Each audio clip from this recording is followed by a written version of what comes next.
প্রিয় ভিউয়ার্স বন্ধুরা, গতকালকে রাত্রে গুলিস্তানে ভয়াবহ অগ্নিকাণ্ডের ঘটনা ঘটেছে।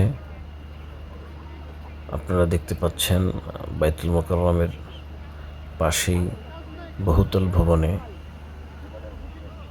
অগ্নিকাণ্ডের ঘটনাটি ঘটেছে। ইতিমধ্যে ফায়ার সার্ভিসের লোকেরা চলে আসছে, তারা আগুন নিভানোর চেষ্টা করছেন। পুরো গুলিস্তান জুড়েই কারেন্টের লাইন অফ রয়েছে।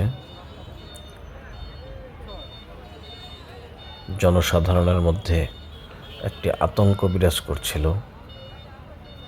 পরবর্তীতে দেখা গেল যে বহুতল ভবনে আগুন, এই জন্য কারেন্ট অফ করা হয়েছে। আপনারা দেখতে পাচ্ছেন আল্লাহ রাব্বুল আলামিন এই আগুনের ভয়াবহতা থেকে আমাদের বাংলাদেশকে হেফাজত করুক।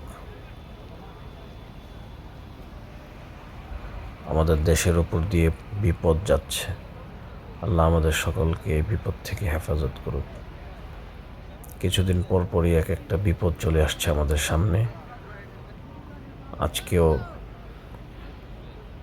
গুলিস্তানের মতো একটি স্থানে আগুন লেগেছে। এর জন্য পুরো গুলিস্তানে জ্যাম লেগে আছে, মানুষের চলাফেরায় প্রচণ্ড কষ্ট হচ্ছে।